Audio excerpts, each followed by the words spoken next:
希望可以有一個空間啦，就可以一齊共事啦。所以咧見得到青年綠洲呢一個廣告嘅話咧，我哋都第一時間即刻報名啦。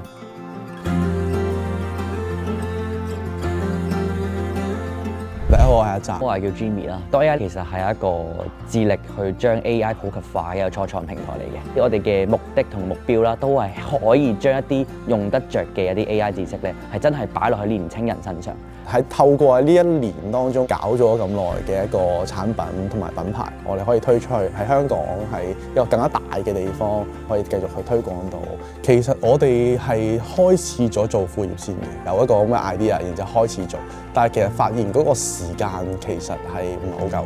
咁所以我哋只能夠喺放工討論啦。咁呢個時候都會令到我哋係唔可以充分發揮到我哋嗰個小腦袋嘅。咁所以咧就希望可以有一個空間啦，就可以一齊共事啦。見得到青年綠洲呢一個廣告嘅話咧，我哋都第一時間即刻報名啦。咁呢度有啲似翻去大學嘅時候嘅生活，身邊會識到啲唔同行業啊、唔同嘅階段、同年紀嘅人啊。喺我哋嘅層次入邊啦，咁其實都係有一啲嘅夥伴啦，係做一啲關於係 AI 嘅教育嘅。咁所以咧喺佢哋嘅身上邊咧，都可以即刻攞到一啲第一手嘅 insight 啦，就俾我哋知道究竟其實而家香港人係需要啲乜嘢嘅 AI 嘅教育啦。層與層中間咧都有個共享嘅廚房嘅。咁基本上我哋食完個早餐啦，咁其實係大概11點咧就會喺樓下呢度圖書館咧，就基本上有作戰嘅啦。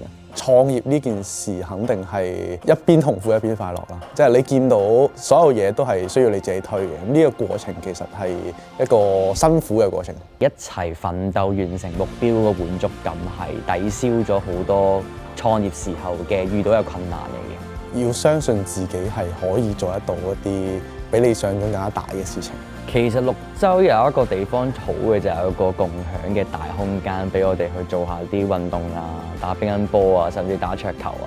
喺一個咁緊張嘅一個心態同埋 mind 度咧，咁就可以放鬆下自己打乒乓波啊。我覺得係一個非常之適合年青人，如果想有自己嘅生活、有自己嘅時間，想去探索一下自己嘅可能性啦。其實係一個好好嘅開始嘅地方。